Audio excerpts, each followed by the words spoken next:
los 8:41 hemos invitado a un especialista en temas de seguridad ciudadana, que ha sido viceministro en el sector interior, el doctor Julio Corcuera, investigador y autor de un libro que me ha marcado mucho, Extorsión, el negocio del miedo. Y lo que queremos en primer lugar es que nos diga qué aportan las nuevas leyes y los nuevos textos legislativos que han sido finalmente publicados por el gobierno, cumpliendo lo que había prometido, incluyendo el reglamento y normas respecto del uso de motos, así como decisiones para contar con el apoyo financiero para las actividades post-delito. Muy buenos días, Fernando, Mávila, toda la audiencia de RPP. Lamento yo ser un pesimista en este escenario. Salió ayer este reglamento, digamos, no precisamente con ese nombre, y ciertamente no parece cambiar nada o tener ningún tipo de arista en la que uno pueda tener una perspectiva optimista. Me explico. El artículo número 2 de este decreto indica claramente que estas medidas no representarán ningún gasto adicional del Estado. Por tanto, las precariedades que tiene la policía o el Ministerio Público o cualquier ente del Ejecutivo para atender este problema se mantienen. Voy a dar solamente una cifra concreta.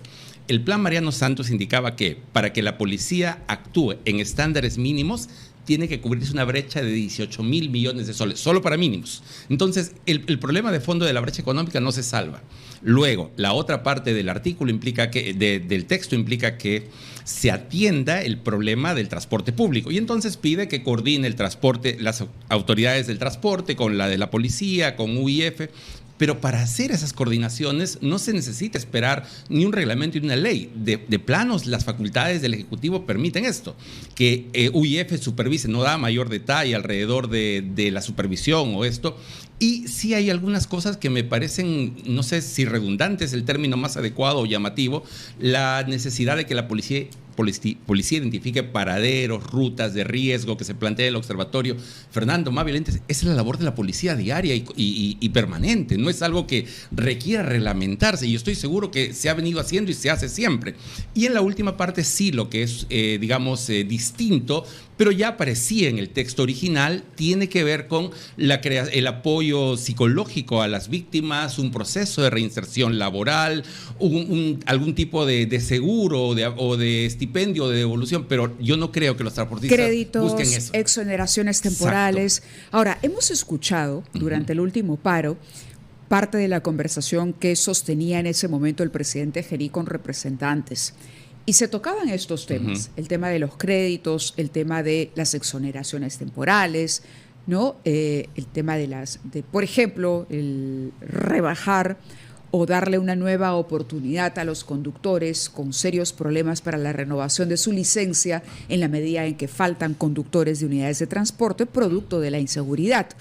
Y en ese momento se cuestionaba mucho la medida porque podría resultar discriminatoria. Digo yo porque el transporte no es el único sector que viene siendo castigado, azotado por la delincuencia, por la extorsión en concreto. ¿Qué faltó? Es decir, ¿qué hubiera hecho de este reglamento para la ley 32490 realmente un cambio positivo? Al margen de los recursos que usted ha dicho, que podría haber contemplado de pronto una inyección de presupuesto interesante. Acá hay varias cosas que mirar alrededor de este fenómeno. El fenómeno, los actores criminales se ven a sí mismos como empresarios del crimen. Ellos realizan su actividad criminal porque quieren ganancias que ellos obtienen con sangre y son negativas.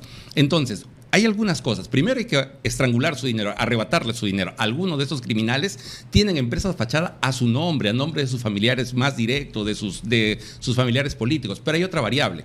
Si es una empresa del crimen, es una empresa que tiene medios, explosivos, armas, usan un mercado de chips para esconderse y evitar geolocalización o georreferenciación, se manejan y se dirigen desde las cárceles. Entonces, es toda esta ruta. Hay que cortar ese mercado de chips. En este momento, don Fernando, Mávila, nosotros nos vamos a Polvos Azules, que está muy cerca de aquí, y fácilmente podemos comprar chips con el nombre de cualquier ciudadano de Lima, que podría ser alguno de nosotros. podemos además fácilmente hacer transferencias con yapes que no nos pertenecen a nosotros, o plines o lo que sea.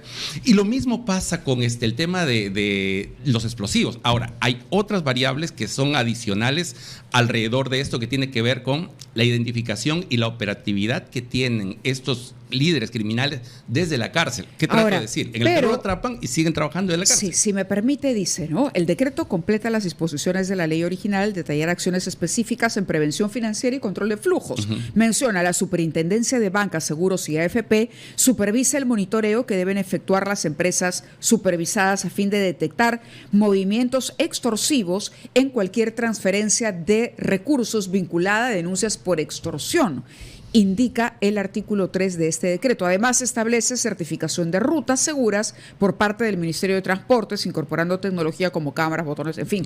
Pero sí habla de de una supervisión y de monitorear justamente movimientos extorsivos, dice, de dinero. Ya, pero habla en términos absolutamente generales. Lo que trato de decir es, todo eso que usted ve ahí es más o menos como lo que usted ha escuchado con anterioridad de crear una superintendencia penitenciaria. Es el titular, y detrás del titular usted no encuentra. ¿Recuerda usted aquella denuncia que hubo alguna vez de una universidad que ponía una fachada y detrás de la fachada no había nada? Es algo así esta norma. Detrás de eso usted no encuentra nada que en las normas originarias de UIF, SES y demás pueda encontrar. Ahora, se habla de incorporar tecnología como cámaras, botones de pánico integrados al sistema de comando, control de comunicaciones, cómputo, cibernética e inteligencia. De acuerdo, yo he tenido la oportunidad de ser funcionario público también. Para hacer todo eso no se necesita un reglamento, las capacidades mismas lo brindan. Ese es el punto del asunto. Lo que trato de decir es, si nosotros estamos esperando que para hacer las funciones saquemos una ley y apresar una ley, ese tiempo que se espera es jugar con la expectativa del ciudadano, es romper la confianza y finalmente, ¿en qué medida esto va a cambiar la realidad si estas son facultades que ya existían? Estamos conversando con el ex viceministro del Interior, el señor Corcuera, a propósito de los textos publicados por el gobierno respecto a la lucha contra la inseguridad y la criminalidad. Hasta este momento, el señor Corcuera lo que nos ha dicho es que se está redundando sobre temas que ya existían, o se está legislando sobre temas que no eran necesarios, puesto que era práctica habitual de la policía. Y sin embargo leemos que se destaca como una novedad que se elaborará mapas georreferenciados de riesgos y se implementarán capacitaciones para detectar y denunciar actos extorsivos con un plan a elaborarse en 7 días. 7 días. ¿No habían planes? ¿No habían mapas georreferenciados? La georreferenciación y los mapas del delito son prácticas bastante antiguas en la policía. Yo tuve la oportunidad de trabajar en Naciones Unidas hace varios años y vinimos en una misión en el 2016 justamente a ver ese tema en diversas partes de Sudamérica, incluido por supuesto el Perú. Y es algo que cuando nosotros lo discutimos en el 2015, en afán de apoyar a la institución policial, la policía nos decía que lo tenía mucho tiempo atrás. Y yo doy fe que hace más de al menos 15 años que los mapas del delito existen. Entonces no se está descubriendo la pólvora. De otro lado, ha habido una guía contra las extorsiones que se publicó el ministerio hace ya más de un año y se ha hecho, hay elementos, digamos, o documentos que se han hecho, por ejemplo, con la Asociación de Bodegueros. Vuelvo a decir, no son novedades propiamente. Tal vez para quien lo lee recién pueda hacerlo, pero ahora, entiendo lo importante de capacitar, entiendo lo importante de, digamos, guardar la reserva cuando se hace la denuncia, pero eso no va al fondo del asunto de la desarticulación de la organización criminal que tiñe de sangre justamente el sector del transporte. Claro, pareciera... A ver, cuando uno está leyendo capítulo 1, capítulo 2 y hablan de medidas extraordinarias, porque en todos los capítulos se lee medidas extraordinarias, pero realmente a lo que se refiere son cosas que deberíamos dar por sentadas. Exactamente, y que debería preocupar que no se hagan, más bien. Sí, claro, si es una medida extraordinaria, por ejemplo, que la Policía Nacional del Perú, en el marco de sus planes operativos, y mapa del delito, implemente centros de comando y patrullaje focalizado, vamos mal. Si es una medida extraordinaria que los centros de comando y patrullaje focalizado estén integrados por personal policial asignado de acuerdo a planes operativos y mapa del delito, estamos mal. Si la Policía Nacional en una medida extraordinaria, para el cumplimiento de su función, se integrará al sistema de comando, control, comunicaciones, cómputo, cibernética, inteligencia, o el que haga sus veces y los distintos niveles de gobierno deberán brindar acceso en tiempo real, realmente, ¿cuál es la medida extraordinaria? Lo que estaría revelando este reglamento es que nada de lo que tendría que funcionar está funcionando. Exactamente. Y que necesitamos ponerlo en un decreto en el peruano para visibilizar que esto no está funcionando y que realmente no tenemos un plan de seguridad. Y Mávila, reiterarlo, porque eso ya existe en documentos de gestión de cada uno de los sectores. Ahora, sí es novedoso el artículo 8, por ejemplo, cuando se habla de respuesta y atención inmediata. Ya que hay un detalle interesante, porque en una entrevista en Prueba de Fuego con el fiscal coordinador, el doctor Chávez Cotrina, él criticaba, por ejemplo, esto de la protección a las víctimas porque, vuelvo a repetir, lo consideraba discriminatorio.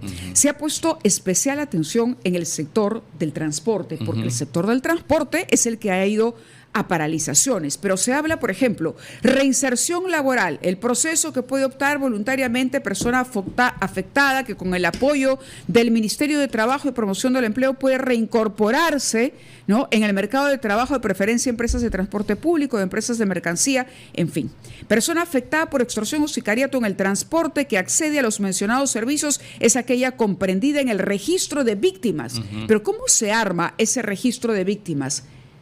Imagino yo, en base a denuncias. Es más complejo que eso, Mávila, y permítame dar una precisión que resulta importante. ¿Qué ocurre?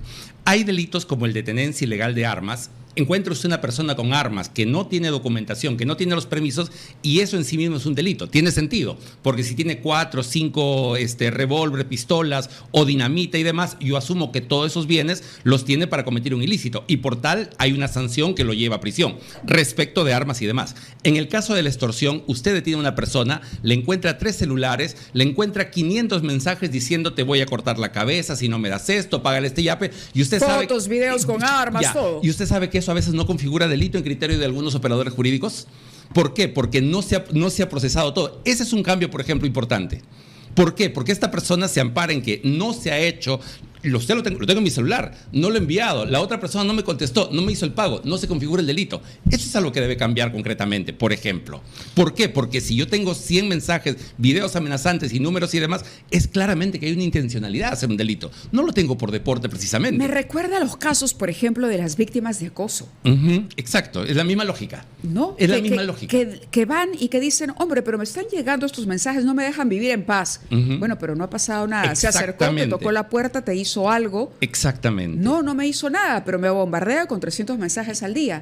Bueno, no se puede configurar el delito. ¿Y por qué lo digo? Porque hay casos de pequeños comerciantes, de bodegueros, de señores que tienen su restaurante, que presentan la denuncia, se llaman las personas y la defensa del otro lado, ya le hablo como abogado, le plantea, nunca se configuró el delito, se recibió el mensaje, nunca se pagó, no hay nada, no hay tentativa y cierra todo el asunto. Yo recuerdo que cuando usted trabajaba para las Naciones Unidas, insistió mucho en la transferencia tecnológica a la policía. Por entonces estaba mucho menos adelantado que ahora. Creo que era la Ciudad de México que innovó con el sistema C5. Y usted lo mencionó, estamos atrasados, estamos lejos de eso. ¿Cuánto cuesta? ¿Por qué? Si se ha insistido tanto en el apoyo económico de esta medida, no se ha hablado explícitamente de modificar el sistema de monitoreo general que la Policía Nacional tiene. Yo no logro entender algunas cosas, y lo digo con el mayor respeto en términos nacionales. ¿Cómo se puede obtener información en este momento del crimen? Es a través de sus equipos tecnológicos de los celulares. Para eso se requiere equipos como el UFED, por ejemplo, ¿no? Se requieren software como el Celebrate, aparatos para poder obtener esta información y tenerlo. Esto cuesta, más o menos todo equipado, 200,000 soles en el Perú hay 1 o 2, no hay más que eso. Con esa poca capacidad tecnológica, ¿cómo podemos atender el sinnúmero de casos? Y está centralizado en Lima. Entonces, si ocurre en Tumbes, si ocurre en Piura y el norte, que es el más afectado, esto requiere un proceso, digamos, de cola y espera. hay toda una brecha enorme en términos de tecnología. Yo mencionaba el monto de 18.000 millones de soles, pero el monto para estar en óptimo es de 30.000 millones de soles. Entonces, en un escenario en el cual Petroperú ha recibido subsidios por sobre los 24 millones de soles, tenemos este problema. ¿Por qué no comprar? Hemos comprado un avión que está muy bien, digamos, proteger la defensa nacional, pero esto es sumamente urgente. Y aquí permítame precisar algo. Yo creo que respecto del crimen la situación es bastante crítica. Yo no creo que este sea un problema de seguridad ciudadana, sino creo que pasamos de un problema de seguridad ciudadana a seguridad nacional, porque donde el crimen tiene control territorial influye en este proceso electoral. Ahora, bajo esa lógica, usted diría que se necesita, como han sugerido muchas voces, incluso especialistas, la derogación de ciertas normas aprobadas por el Congreso. Sí, yo ahí tengo una posición. Yo sí creo que hay ciertas cosas que deben discutirse.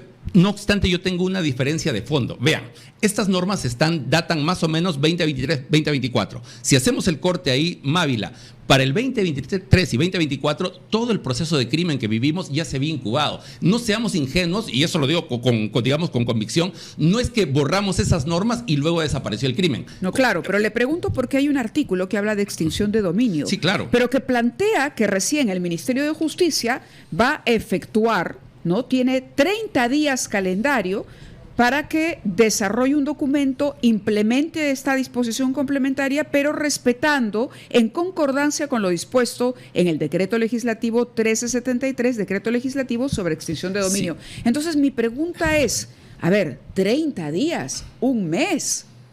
Un mes además. ¿Podría proponerse la revisión de esa norma al Congreso? Pudo proponerse antes, ¿no? O pudo discutirse antes de la labor. A eso voy, ¿no? Sería mucho más fácil. Por eso le decía, yo siento que es un titular con plazo, ¿no? Se va a hacer esto en un mes. El caso de la superintendencia y el INPE. Un mes acá, de aquí a... Vea, ¿recuerda usted los anuncios iniciales que se va a hacer, se va a poligrafiar a todos los trabajadores del INPE, que se va a cambiar, pues ya pasaron meses y usted ve los resultados ahí frente a nosotros. Esto erosiona la expectativa de la ciudadanía, esto hace que se pierda confianza y hace más difícil el proceso. Y la parte política tiene un impacto en la seguridad. Permítame darle un ejemplo muy concreto. Rápidamente, por favor. Sí, Eric Moreno Hernández, el monstruo, asume el liderazgo de los Ejércitos del Norte abril-marzo del 2020. Pierde el liderazgo septiembre del 2025. En ese periodo que él lideró los Ejércitos del Norte, este señor vio pasar 6 presidentes, 16 presidentes del Consejo de Ministros, 24 ministros del Interior.